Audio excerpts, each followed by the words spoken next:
Hey folks, it's Ray with Taste Radio. Right now, I'm honored to be on a call with Andy and Rachel Berliner, the co-founders of Amy's Kitchen.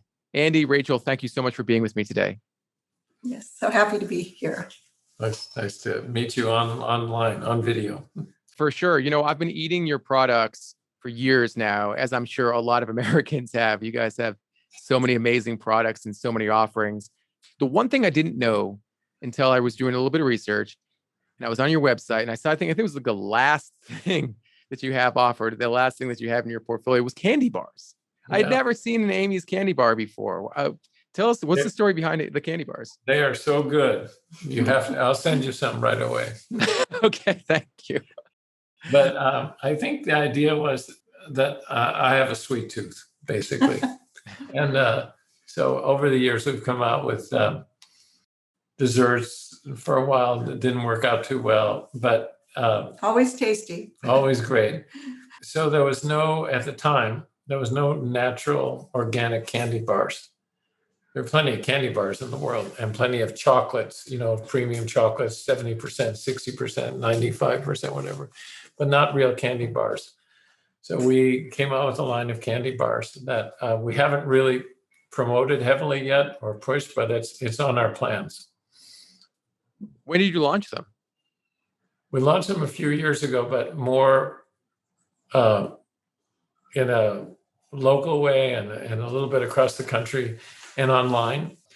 But then when COVID hit, we actually stopped making candy because we were impacted by the number of employees that we could bring in. Our orders went way up. So we had the conflict of more orders, less people able to work. Because even though we had never had any COVID spread within the plants, if one person got it outside the plant and came to work with it, then anyone who came in contact, had to stay home. Right. So we had a constant stress on employment. And so we just decided to stop making candy because it was a small part of our business. But we're ready to start up again very soon. Well, I'm excited for you to start up again soon. Your dad, Andy, do I have this correct? Your dad was a chocolate maker for a time? He ran a candy kitchen and a bakery. Yeah. Wow. So is that where you sort of cut your teeth in the food business? Was that your first exposure to food? Yeah, I ate a lot of samples. Yeah. He would bring a lot. I would just stand there right on the line as the chocolates were coming along and pick them off, He still has a sweet tooth. I still have a sweet tooth too. This is why I was so excited because, frankly, as delicious as Twix bars and Snickers and those kinds of products taste, I know that they're not the best for me, and I'd prefer an organic, natural option, one made with ingredients that everyone can pronounce, and just higher quality chocolate. It just tastes better. So there's nothing like it. That was our decision: is that we all like sweets, and we were all eating that chocolate and those candies, Snickers and Mars and whatever else we do. And we decided to make an organic, clean version of. And once you have ours, you'll never taste the other again. Okay.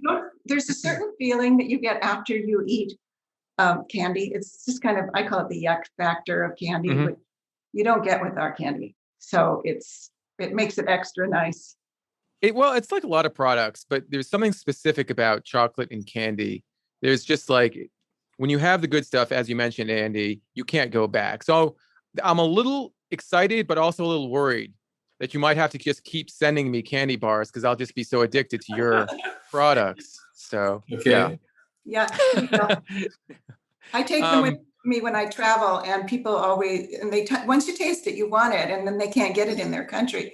So they'll see me and they say, "Oh, do you have any of those candies?"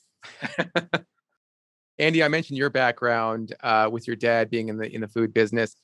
Rachel, you have roots and experience in the food business as well. Talk a bit about that. Well, I have roots in the organic world, and very, very early age, my parents had, they were health food people in the 1950s, early 50s. And we lived in Compton, LA, not the rich part of the world. And we had an organic garden in the backyard. And so they always taught me how to eat, never eat anything that had words in it that you couldn't pronounce. And just eat wholesome food. So that background, when we started Amy's, that was how we lived. We weren't doing it as a trend. Oh, look, organic is a trend. It's just a natural progression of how we lived. And then I'm as an art major in school. And so the packaging and, all that comes from my background. And then my mother was a great cook. And somehow both of us, we kind of know what people like. My mother's Jewish, and she always liked to feed people, and that's in my nature. If somebody says they're hungry, I just kind of bring them something to eat. And so what the business is I get to take care of and feed so many people, all different people with different meal. Some people can't eat dairy, some people can't eat wheat. And, I love to cook for them. That's our motto. I love to do that. Is there anything better than feeding people? I don't think there's that. There are few higher callings than preparing food and giving people food to eat. And yeah, it's so gratifying. And like I'll meet somebody and they'll very often in front of the freezer case, and I tell them who I am, and there's this thing that everybody says, everybody in the same tone of voice. Oh, you're from Amy's? Oh, I love Amy's. I love Amy's is consistent. And then I get, oh, good, I get to meet this person. They like the food. Oh, I'm happy. I fed that person. I think you found a new motto. I love Amy's. I think it's just you need to trademark that. Do you have has that been trademarked yet? No, we didn't trademark. We should. And also the way it's spoken. We're working on a video, taking forever, but one of my thoughts is to just be talking to people and say, oh, we're from me, so that everyone could hear it, how consistently people say that. Yeah. And Andy, you had a lot of experience as an executive in the food industry prior to launching Amy's, but did you both feel prepared when you were launching the brand? Did you both feel prepared to get into entrepreneurship at the time? I don't think we felt prepared. No. It was just, and we never expected to have a large company. We thought it would be $2-3 million business that would provide enough income to live on and help Amy go through college. We never envisioned it growing the way it did. So there was no fear. If someone had told us it was going to be, a business of the size it has become, we probably would have felt unprepared. There was something about in 2010 that really struck with me, or there was a press release from 2010 that really struck me.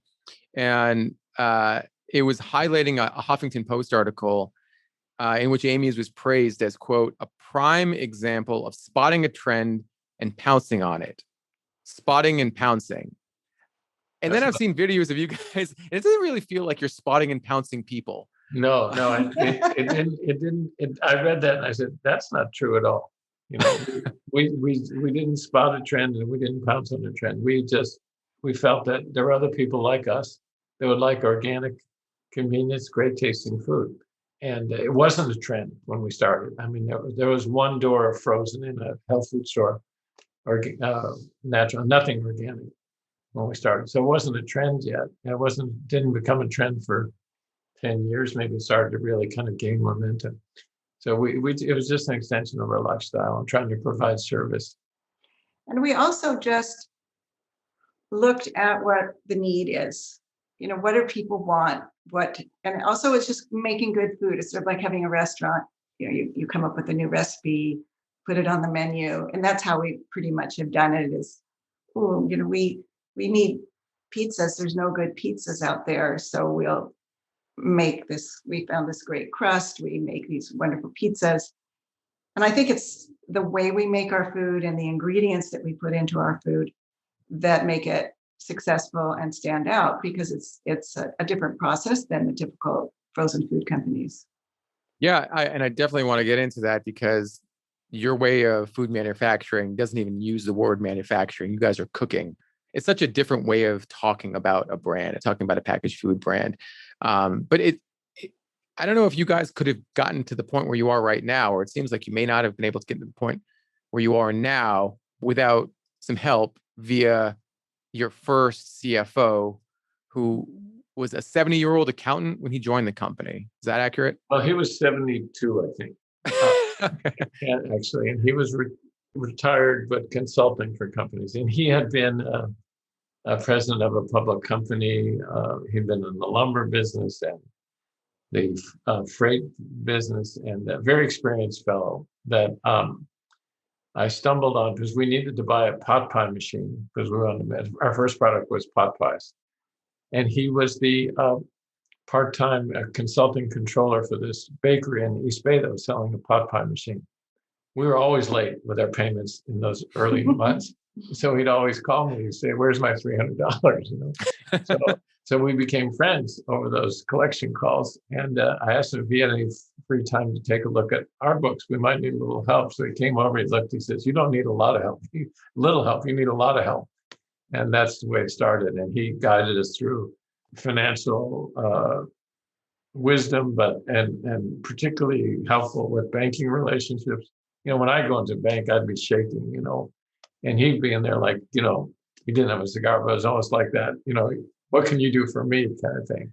And so it changed the whole thing around and allowed us to grow without taking in investors and have financial conservatism and focus on margins and learn that important part of the business. There's a lot of amazing parts to that story. I think the most amazing part is that you became friends with a guy who was trying to collect money from you. I don't think that rarely happens. Right.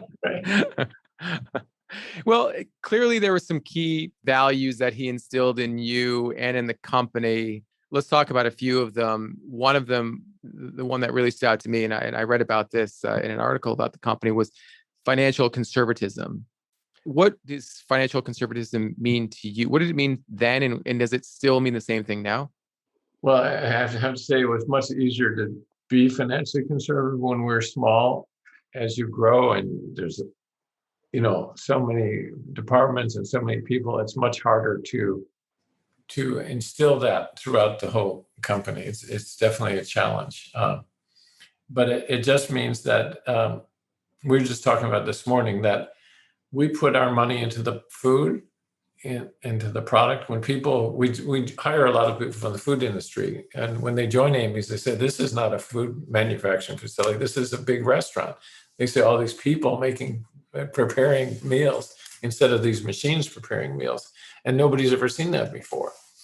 So we don't spend much money on marketing or nearly as much on promotion as other companies. We always tell the buyers that, our investment is in the food, and consumers respond to that. But it only works if our approach to business only works if everybody is financially conservative. How do you get everyone on the same page? And this goes to the next value that I want to talk about, which is operating lean, because I think that there might be a tendency among different departments to spend more than other departments, because they think, well, this is the way we get bigger.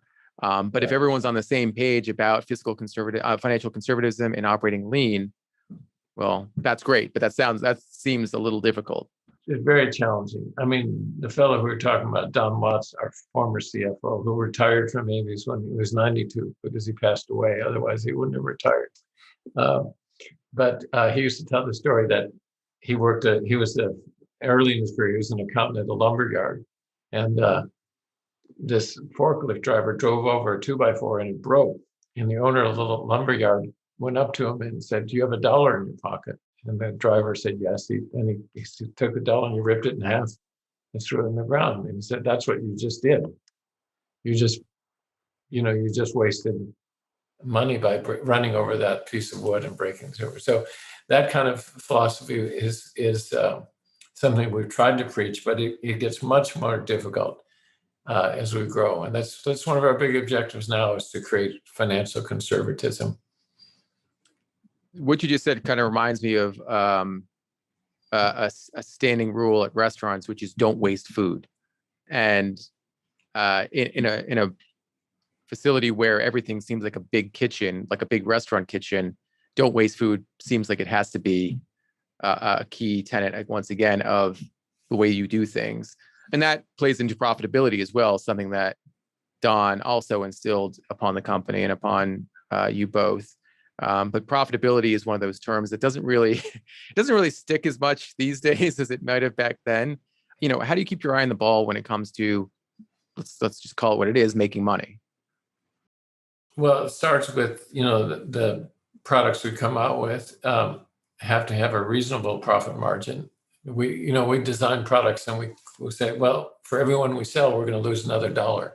So we never come out with that product, obviously, because one of our goals is to be affordable to people. We're not inexpensive, but we don't want to be available only to the wealthy. So one thing is to come up with products that are affordable in the first place, and then to just not waste in food, not waste in overhead is a huge place where you can, they always say you have this creeping overhead. We were just talking about this morning, you have 50 people or you could have 100 people, and 100 people are all busy, but how much of that work is important and needs to be done? Could you do the same with 50 people and do the important things? So it's a very challenging thing, but that's our goal, is to stay financially conservative. One of the other interesting things for a company of your size is that you say you don't come out with a product, you don't come out with something until it's right. Was that always the mantra? Because I've spoken with entrepreneurs who will say, don't let great get in the way of good. And that doesn't sound like that's your mantra.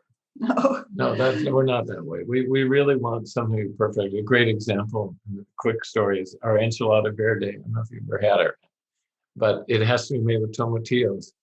And we experienced it in Mexico and loved it.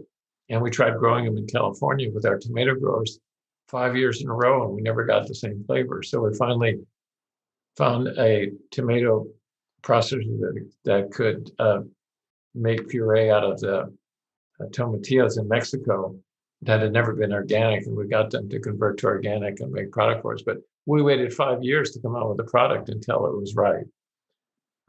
There's our Thai food, we waited 4 years of experimenting before something we were really happy with. And the Indian meals too. And the Indian meals too. We take a long time sometimes, but we're not under pressure, which is the value of being a privately owned business. We only want to do things that are right. It's the only thing we can do. It's just the way we are. What does the word right mean to you, especially when it comes to your ethnic dishes? Authentic foods that taste great. Right. We'll taste something and we're making a meal, and I'll just give an example. So the sweet potatoes, they were not right. They were too hard. So then we had them cook them longer. And then I said, let's just roast them. So maybe the roasting wasn't done correctly. So they had to go back. So we constantly are going back with our ingredients till we get the right taste profile and texture profile. And, cheeses. So we just have to have the cheese that, it passes our taste test. We have a very good palate, and we know I like to please people. So I'm always keeping in mind, who's going to like this. But we've never done a lot of testing of the food outside of the family. We do a little bit now when we're not sure. We send it to the office. We have a lot of different people with different palates, and it's been helpful. But it's just knowing what people like and wanting to feed them to make them happy. And we taste something so many times before coming out with it that we don't want to eat it anymore. It becomes a non-food. I'm the only one that can't eat these foods sometimes. Yeah. I wonder. I love your lentil soup, but I got to think at a certain point you're like, okay, no more lentil soup. We've eaten it so many times that. Right. That was a home soup, actually. And Rachel used to make that all the time before we had the business. Yeah. It's a really, really great product, as are all your products. And you sell a lot of products. I don't know too many brands that have a portfolio the size of yours. And Andy, you mentioned at the beginning that you've trimmed a bunch of products because of COVID and really focusing on the highest velocity products. But you still sell a lot. Yeah. Why do you have such a broad array of products, and what is it about these products that have helped make Amy's what it is today? Well, there's different categories. We started with kind of American with pot pie and mac and cheese. Then we went to Mexican foods, which filled a big niche, and some Italian foods. We have lasagnas and tortellinis and raviolis. In recent years, we've gotten into other ethnic areas. Partially, I think, just because there's been so much growth in that, particularly in the young kids who eat a lot. Young kids, they're not so young anymore, but the millennials, and that international flavors have become a part of people's diet. So that gave us the opportunity to branch out into those areas and have a lot of fun. And also, people always like new. They always want something new. Like you go to a restaurant and you always look for the special, or they want their favorites, and then they always want something different. And the stores themselves, well, what's new? What do you have that's new? They always want different and new. So that eggs us on to. I always say to our salespeople, maybe we'll skip new products this year because we have so many. And they say, no, that's what keeps the energy alive. The people, the buyers want to hear what's coming new. And when we used to do the national health Metro Products Expo West. Yeah. We used to always kind of keep secret what we were coming out with until the show, and people would go, go by Amy's booth and see what they're doing. Yeah. Well, when you go to Expo West, you've got to have something new. I mean, that's the reason people go to the show, is to find the most innovative stuff. And right. Yes. And so sometimes the innovations, under a table, and they'll be announced, the next month or whatnot. But how many products, how would you market your entire portfolio at Expo West? I wouldn't even know. How many products do you currently sell? We sell a couple hundred. I'm not currently, but as we come out of this, as we're getting back into production, it'll be a couple hundred. Couple hundred. Incredible. How do you manage that kind of portfolio? It's pretty crazy. If you think about I think we're the only company using primarily 95%, 97% organic ingredients. So all these organic ingredients coming from all of our folks getting to one of our manufacturing or cooking facilities at the right day, at the right place, and then making all this wonderful food. It's kind of a miracle. I don't understand it myself, how it happens, but it does. It's very complex. We have anyone who joins our businesses, there's nothing as complex as Amy's. Do you have just a team of operations folks that are part of the corporate office that help to run this, or is everything much more localized in terms of how operations get run from your different facilities? It's both, but the coordination is corporate. Even getting down to as far as our cooking of food, like our Indian meals, we roast our own spices. We don't buy some Indian spice mix. We roast things fresh. We do everything in an authentic way, and it takes time to train people on new products. We get really excited about new products. The people in the kitchens don't get so excited, because it means a lot of learning and a lot of new things, And for sourcing, it means, well, do I really have to find this ingredient, You mentioned earlier that you would take up to 5 years, as you did with your enchiladas, to actually get a product right. The pace of innovation, though, has increased pretty dramatically in consumer products. Does that affect how you think about innovation? No, to Things like that? Point, it doesn't. We've gone the other way. We used to be more nimble, and we'd come out with products pretty quickly once we had the idea. Now it seems to take quite a bit longer, and the distribution and the time to get it out into the shelf takes longer as well. For instance, a store will say, well, we're only looking at products in the fall and in the spring. So twice a year, they might take new products, where we used to just come out with them and they would just take them. There was never any timing of. Yeah. But, we got long, and I think we're trying to shorten it somewhat, but it doesn't really affect us in terms of worrying about competition, because we're just trying to do what's right. And the key to it is really, I think, is not organic, though that's a plus, is that it tastes really great.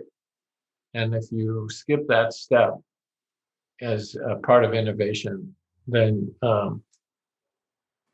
ultimately you won't be successful. You might get 20 products on the shelf for next year, but then 2 years later, we've had so many times these huge competition would come with all these products in the natural frozen section. And then 2 years later, somebody else doing it because, the core is getting the product right. And it's also clean. It's the ingredients are clean. Maybe they're not so concerned about organic, but they care that there's not chemicals in it, that it's a clean product. Because there's a lot of tasty products out there in grocery, but they have a lot of unclean ingredients. Mm-hmm. So it's really the combination. Yeah, and I feel like this goes back to the point of that Amy's doesn't manufacture, Amy's cooks. Mm-hmm. Some of us have been lucky enough to go visit a food manufacturing facility, a large food manufacturing facility, owned by Kraft or Campbell Soup Company.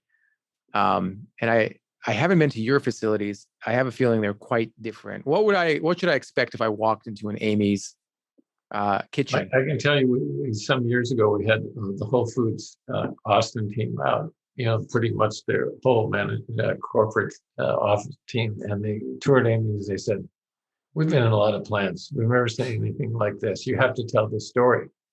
And we said, well, how do we tell a story? But it's very different. There's, where most food facilities, you're going to see a lot of machines and a few people running machines and a little handwork. Here at Amy's, you see mostly people doing things by hand and then packaging equipment and depositors, but it's the reverse. It's the exact reverse of most food facilities you've been in. So humongous pots with gigantic fires underneath them. Is this what I'm Well, hearing? we do some gas fired, but primarily it's steam kettle, but we cook the same way you do at home. We don't do anything miracle, but we make a roux, we marinate things, we don't run things through a stainless steel pipe and inject starch into the pipe and then some flavorings in the pipe and then out comes this supposed sauce. We make sauce just the way you would at home in your kitchen or the way the restaurant would. And that's unique on the kitchen side. We have big pots instead of the little pots, but we make food the same way with the same care and attention. Then on the lines, instead of these, everything, we carefully place the food. So it looks nice and it tastes right. Well, somebody, one of our, I think it was a distributor, somebody that worked, It was at a trade show you met this lady. Yeah, she was She was a consultant that was brought in by one of the big companies to duplicate Amy's. And she researched it and she came back and said, well, you'd have to kind of like start over because everything you're doing is different than what they do. You just explained the process to them of what we were just explaining to you. And the thing said, well, we can't do that. Let's just buy them. And of course, we have never been for sale. And they've been trying for maybe after the first 3 years, we've been approached by every company and every big company and all the venture capital people. And we knowing that if we sold at any point, the product would change. And so we have been sticking to that. We've had the benefit of growing up in the natural food industry and watching entrepreneurs sell and seeing what happens to the brand often and the quality of the food. So, we hopefully don't want to follow that same fate. It's true. It's often we see when brands are acquired that quality or perception at the very least changes about that brand. I think when you think about Amy's as a company, the things that you talk about and the things that we're talking about right now are not sometimes as easily translated to the end consumer. And I think you both alluded to that is how do we tell the story about our kitchens? How do we tell the story about, something that's produced at a huge company, a huge, essentially food processing company and what we do? Have you been able to at least share some of that with your consumers, or is that just an ongoing process? That's our goal, is to start telling our story. That's probably, we just hired a full-time PR person this year within 12 months. And that's our goal. One of our real goals is to tell Amy's story. We've been too busy to tell our story. We just made food. That's all we cared about. And we never thought we could do it very well because advertising was so expensive and cost. But now with things like your program and social media there's an opportunity to start telling our story. I think that one of the things I think about with the product, they like it. It tastes so good, and there's a reason for that. And it's affordable. So many companies, like that company that I said, when they heard what you had to do to make food that tastes as good as ours, they couldn't do that.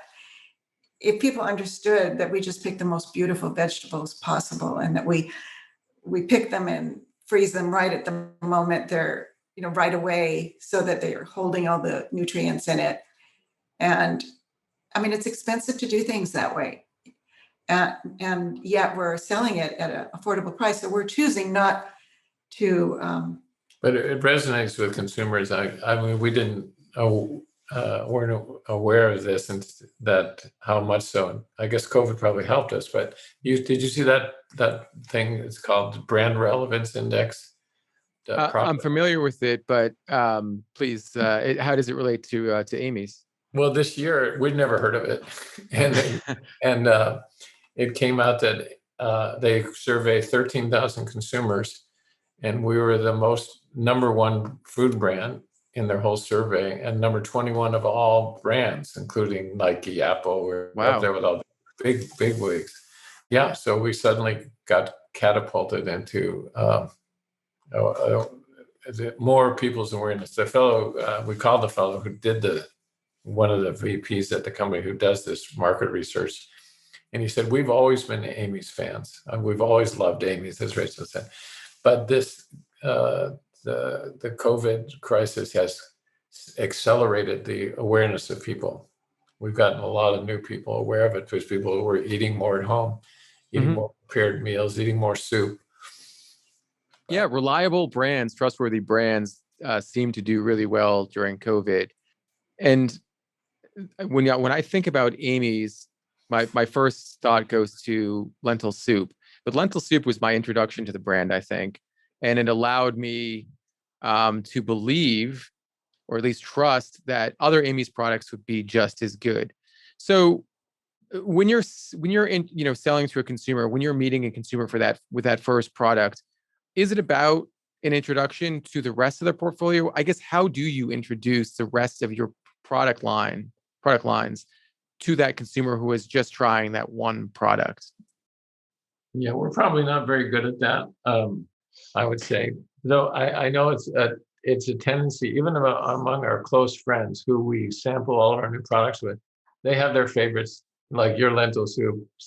Our close friends, they love the chili green, and that's what they eat mostly, So it's hard. People seem to pick a favorite, but we could do better at, get our existing consumers to try more things, Well, sure. I think that COVID, people go to the store and their favorite meals were gone. Yeah, that was a big thing. So they would try other things, and they loved them. They'd write us, we never tried this before. We only used to eat the lasagna, and it's so delicious. And thank you for feeding us. Yeah, people have tried a lot of new things this year. When I think about transparency, as related to Amy's, there was something really beautiful about the note that you put on your website about some of the products that you had to take off the market because of COVID, and because of the fact that you had to focus on higher velocity, higher demand items. I wonder, however, if that may have hurt you in any way and opened the door up to other competition, in that you couldn't fulfill, a particular want or need for a consumer. So that consumer went to another brand, into another product. Does that concern you at all? Do you think that consumer is going to come back, or are you going to have to work hard to bring I think our biggest challenge is to, as our director of sales says, claw back distribution. Because where in a store you'd have 100 Amy's on the shelf, you might only have 43 or 50 now. So I think the consumers are waiting for it, and the stores are waiting for it, but it's space that's been lost because we had to consolidate. So it'll be over the next year, we will be regaining a lot of distribution we lost. And then probably in 2022, we'll see the fruit of regaining all that. And, we got many letters, consumer letters. I read all the consumer letters. And they all said, well, we couldn't get your lasagna, so we tried competitors, and it didn't compare. So mostly we got people, they tried it, they'll buy it, but they always say ours is so much better. We didn't get somebody saying, so I tried this other brand and it was so much better than what you make. I never got one letter like that. But there's no question. I'm sure we have. I did a store survey a week ago, and we didn't look very good on the shelf. I mean, the even the ones we're making we're not in good stock. People wait for it to get there, and then they just buy it, and then then it's gone for the next person, right? So I think we have a lot to work on. That might be eye-opening for some people to hear that you guys are still doing store checks at this point. And well, I don't know. I mean, maybe CEOs are going out and doing store checks all the time, but has that been a big part of what you do on a regular basis, is keeping an eye on your product on shelf? Yeah, for sure. We're a big company, but we're still a small company at heart. We still do the tastings at the same little table. Our chef brings the samples in, and we taste it here in my kitchen. Same way as we did. The head of R&D at Amy's is the son of our original head of R&D, and we still, when we have small tasting, we still do it at the same table his dad did 30 years ago. Wow. We don't have a lab. We don't have an R&D lab. That's good, because that would seem out of place for Amy's for sure. So we talked about how COVID impacted Amy's from a demand perspective.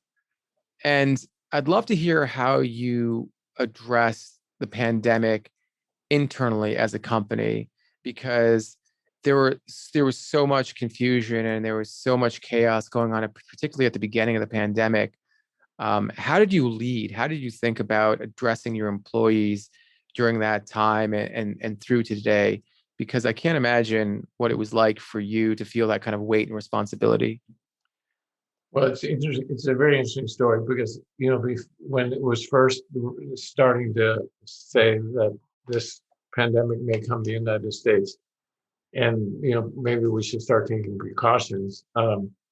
Most of the management of the company didn't really believe or couldn't envision what might be. So our daughter Amy was on a group call where she said, we've got to act first and do everything possible. If we can save a single illness, if we can save a single life, it's all going to be worth it. So before anyone else, I think probably in the country, we started taking temperatures, separating people, wearing masks. I can't tell you how many hours getting masks from China, even when you weren't supposed to be getting them, and wearing gloves and spreading our people out. And we bought thousands and thousands of feet of plastic to create separation. And we rented tents for our employees to have so they could, outside the plants, so they could, everyone could have a separate table to eat at.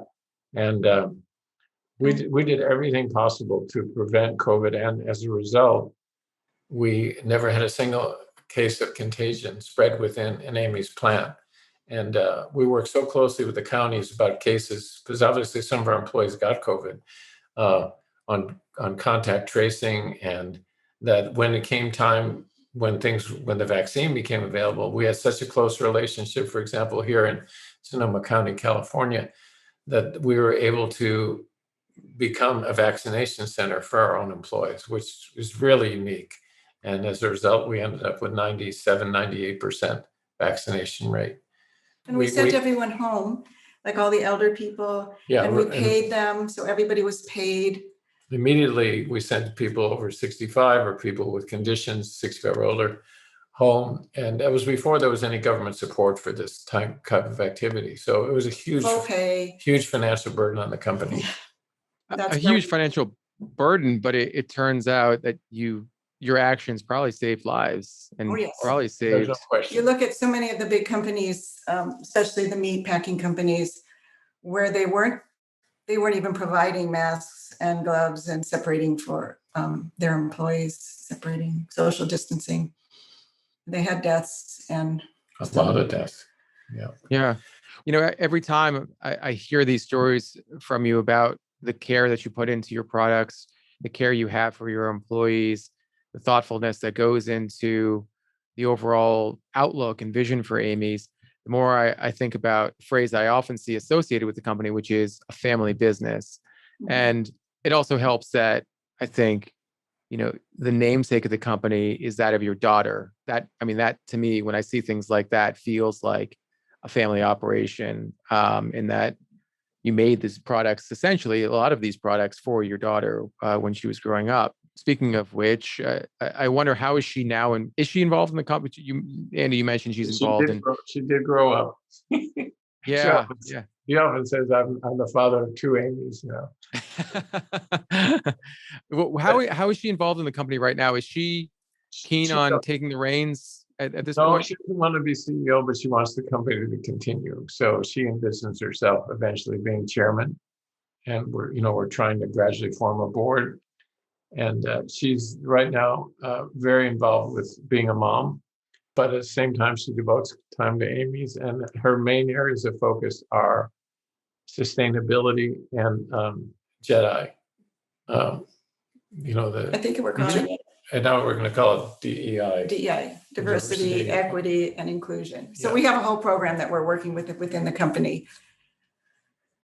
And I have to think that staying independent all this time has allowed you to be able to make those kinds of strategic decisions without a huge internal process or huge internal decision-making process. And you have rebuffed, as you mentioned, offers to buy the company for over 30 years.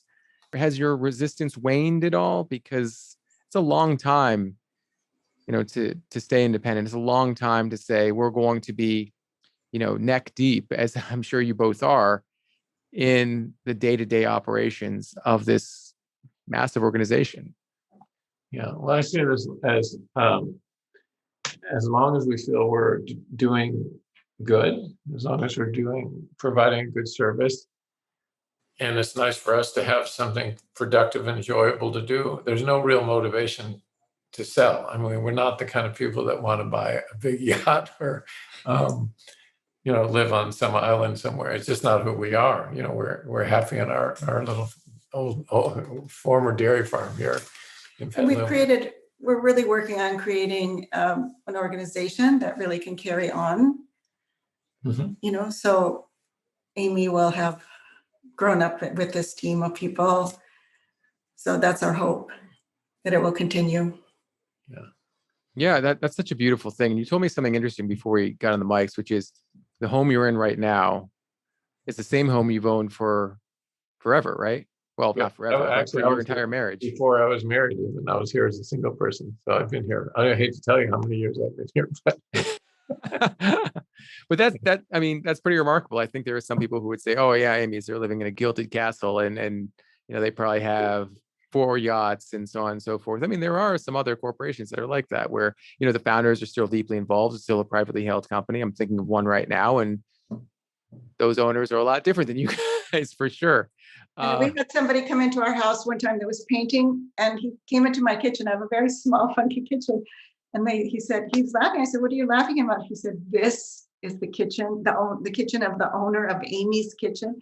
Just started laughing uproariously. So it's an old farmhouse that was built in the 1870s, and we've remodeled it. I did when I first got the place. The additions to it, the biggest addition I built myself during a break between my tea business and this business. So you'll come visit us sometime and you'll see. I would love to. I would love to, because it's, like I said, it's pretty remarkable to see, you guys happy and just content in the home that you've been in for so long. What is the key to happiness for you guys? I mean, how have you been able to maintain this contentedness that I see in you right now? A lot of it has to do with, I would have to say, our meditation and our philosophy of life. And what is your philosophy about life? Well, we don't talk about it, but we follow a path of meditation. But basically, I think the tenets are that to be a good human being, to devote part of your time every day to quiet meditation, to follow a vegetarian diet with the purpose being to create as little harm as possible on living things. That's the gist of it, I'd say. That's beautiful. And I appreciate you sharing that with me. Thank you. And also we think, we're not looking to get our happiness from the things of the world, that our happiness is more with family, with caring. It's not the new car or the better house and more jewelry. And, it's. Yeah, we have some friends that have a really expensive jewelry store in Carmela. And I'm always grateful when we go in there that Rachel doesn't like diamonds.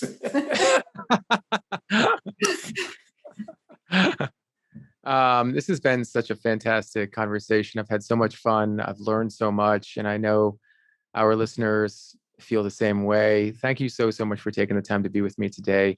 Thank you very much for all the great work you've done on behalf of the food industry, with particularly as it relates to organic food. And thanks for all the things you've been doing during the pandemic. I mean, vaccinating your employees and finding ways to keep them safe is an extraordinary thing. And you should all be commended for it. So thank you. Thank you. Thank you very much. And we look forward to your coming to visit us someday. I would love to. Let's make that happen as soon as possible. Okay. Okay. All right. Thank you so much again. Bye. Bye now.